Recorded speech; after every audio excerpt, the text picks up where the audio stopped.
गीता ही पढ़ती हूँ, उसके अलावा मुझे राम से कोई मतलब नहीं है, मैं राम का कोई उपहास उड़ा। फिर उन्होंने ना कृष्ण को जाना है, ना राम को जाना है, ना मेरा एक पर्सनल क्वेश्चन था आपसे। मेरे नोन में बहुत से लोग हैं, तो मेरी गीता की फीड्स वगैरह देख के, स्टेटस देख के उन्हें मतलब जो भी उनके थॉट्स ये हैं कि मैं कृष्णवादी हूँ टाइप, कि मैं गीता ही पढ़ती हूँ, उसके अलावा मुझे राम से कोई मतलब नहीं है, मैं राम का कोई उपहास उड़ा रहा है, कोई मजाक कर रहा है, तो उन्हें लगता है कि ठीक है, इससे क्या फ़र्क पड़ रहा होगा, कोई कुछ भी है, मतलब मैं कृष्णवादी तरह एक बन गई। तो कृष्ण राम मतलब अलग अलग है, गीता पढ़ो रामायण ना पढ़ो, मतलब क्या है ये, कैसे थॉट समझ अब क्या माइंड सेट है? देखो, जो पहली बात जो इनको बहुत अलग मान रहे हैं ना कि कृष्ण अलग हैं, राम अलग हैं, शिव अलग हैं। फिर उन्होंने ना कृष्ण को जाना है, ना राम को जाना है, ना उन्होंने शिव को जाना है।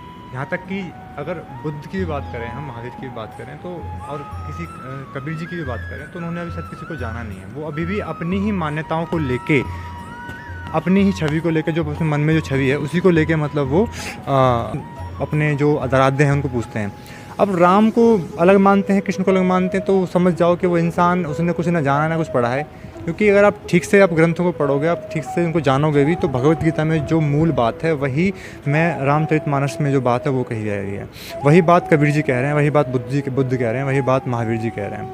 आप कोई सी भी, अगर मैं यहाँ तक कि कुरान की भी बात करता हूँ, मैं अगर मैं उसकी भी बात करता हूँ मैं, तो उनमें जो बात है वो बात यही है, वो जो है सत्य है। तो अगर हम कृष्ण को सिर्फ एक अपनी तरह मानते हैं, हम अहंकार मानते हैं, तो हमारे लिए वो अलग है। लेकिन अगर मैं मानता हूँ जो कृष्ण है वो बोध का प्रतीक है, वही राम है। जैसे एक राम दस, जो 4 राम बताए ना कबीर जी ने, एक राम दशरथ का बेटा, एक राम घट घट में केला, तीजा राम का सकल पसारा, चौथा राम है सबसे न्यारा।